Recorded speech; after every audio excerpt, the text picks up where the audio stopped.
মসজিদে সিন্নির সেই স্বাদ। কয়েক বছর পর শৈশবের স্মৃতিচারণ করেছি আরো একবার। আজকে আমাদের মসজিদে পবিত্র জুমার নামাজ শেষে সিন্নি বিতরণ করা হয়েছে।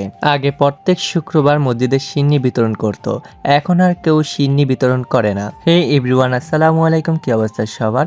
আশা করি সবাই ভালো আছেন। সবাইকে পবিত্র জুমা মোবারক। আজ প্রায় 2 থেকে 3 বছর পর মসজিদে সিন্নি বিতরণ করা হয়েছে।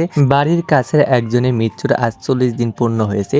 তার রুহের মাগফিরাত কামনার জন্য আজ মসজিদে সিন্নি দিয়েছে। এদিকে সবাই মসজিদের প্লেট নিয়ে টানাটানি শুরু করে দিয়েছে। তাদের কাছ থেকে আমিও একটি থাবা মেরে পাশে পুকুর থেকে দৌত করে নিয়েছি। এলাকার বড় ভাই এবং মামা সিন্নি বিতরণ করতেছে, আর এখানে আমি অপেক্ষা করতেছি কখন আমার কাছে আসবে। আসলে কার মৃত্যু কখন হয় কেউ বলতে পারে না।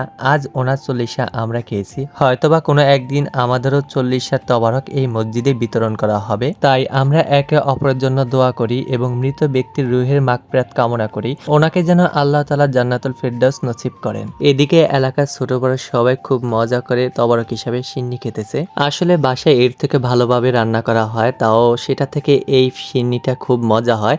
যারা খেয়েছে তারা বলতে পারবে। আমার ভাগের সিন্নিটা আমি নিয়ে নিয়েছি, আর এটা হচ্ছে আমার ছোট ভাই কালু মিয়া, সেও এক প্লেট নিয়ে খেতেছে। এই পিচ্চিটা হচ্ছে আমার ফ্রেন্ডের ছোট ভাই, তাকে বললাম তোমার সিন্নিটা আমাকে দাও, সে কিছুতেই আমাকে তার সিন্নি দেবে না। এদিকে বড় ভাই কাদিম করার শেষে এক প্লেট নিয়ে দিল দৌড়। তাকে জিজ্ঞেস করলাম কই নিয়ে যাচ্ছেন, সে বলল তোর ভাবির জন্য। ও মা গো, ট্রু লাভ।